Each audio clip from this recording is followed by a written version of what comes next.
Concrètement, comment est-ce que la mise en œuvre se fait, la mise en œuvre du projet professionnel? Et la première chose, c'est de faire un choix de carrière. Il faut choisir, il faut décider. Il y a beaucoup de métiers, il y a beaucoup de domaines, mais à la fin de la journée, lorsqu'on a fait son bilan, comme on l'a dit, lorsqu'on a fait les préalables, hein, on a passé l'étape du préalable, on a fait son bilan de compétences, on a vu ses forces et ses points d'amélioration, on a regardé, fait le tour sur voilà, là où on peut se développer et tout. Il faut décider, il faut choisir ce qu'on veut devenir dans 5 ans, dans 10 ans. À certains entretiens, on pose des questions à des candidats, on leur demande comment vous voyez votre carrière ou comment vous vous voyez dans 3 ans ou dans 5 ans, et certains sont juste incapables de répondre. Ça veut dire qu'ils n'ont même pas pris le temps de réfléchir, n'est-ce pas, à leur projet professionnel. Et c'est très, très important pour quelqu'un qui doit être un talent dans une organisation. Le deuxième élément dans la mise en œuvre du projet professionnel, bien évidemment, c'est le développement personnel. Nous entendons par développement personnel pas juste la notion de lire des bouquins, hein, ou de se motiver ou de s'auto-motiver ou de trouver des motivateurs. Le développement personnel fait clairement allusion à la capacité d'utiliser les outils qu'on a vus tout à l'heure en matière d'opportunités de développement. C'est-à-dire qu'il faut se former, il faut trouver un coach ou un mentor, et puis il faut trouver des opportunités on va dire, de postes, d'intérim qui vont justement renforcer nos capacités. En la matière, les stages, pour les personnes qui sont à leur première expérience, eh bien, les stages sont de belles opportunités de pouvoir, n'est-ce pas, avoir de l'expérience et puis devenir quelqu'un qui peut se vendre demain. Le dernier point que nous allons voir ensemble avant de passer aux échanges et aux questions, c'est les facteurs clés de succès.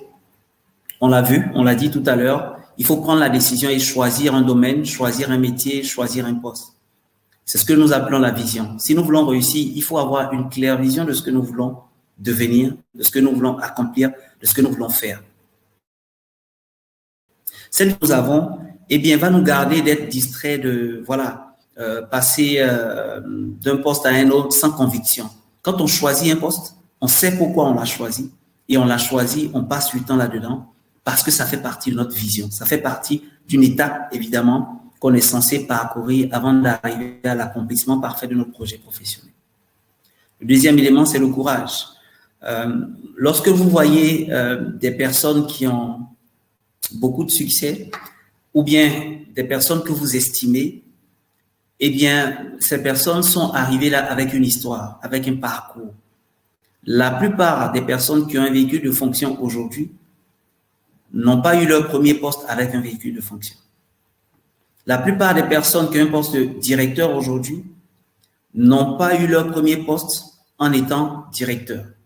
La plupart des personnes, n'est-ce pas, qui jouissent d'un certain succès aujourd'hui ont commencé leur carrière en étant simplement des personnes anodines ou inconnues. Ce que nous voulons dire par là, c'est qu'il faut s'armer de courage, il faut accepter justement de se battre, d'aller au charbon par des stages, par des expériences et tout. Et même en entreprise, ne pas avoir peur de faire ce qu'on appelle en anglais the dirty task. Quand la tâche, elle est comme la tâche difficile ou sale en gris, ce que tout le monde n'a pas envie de faire, il faut être ce type de personne qui a le courage et la volonté d'aller affronter cela. Lorsqu'il y a un défi dans l'entreprise et que tout le monde a peur d'affronter ce défi, il faut être la personne qui va relever ce défi. C'est comme ça qu'on se distingue, c'est comme ça qu'on se fraye un chemin et c'est comme ça qu'on arrive justement à bâtir et construire un projet professionnel. Le dernier axe, c'est qu'il faut être des personnes de valeur, il faut être des personnes qui ont des vertus. Vous allez remarquer que la plupart des multinationales ont de plus en plus ce qu'on appelle des valeurs ou bien des codes de conduite. Vous ne pouvez pas construire votre projet professionnel sans valeur.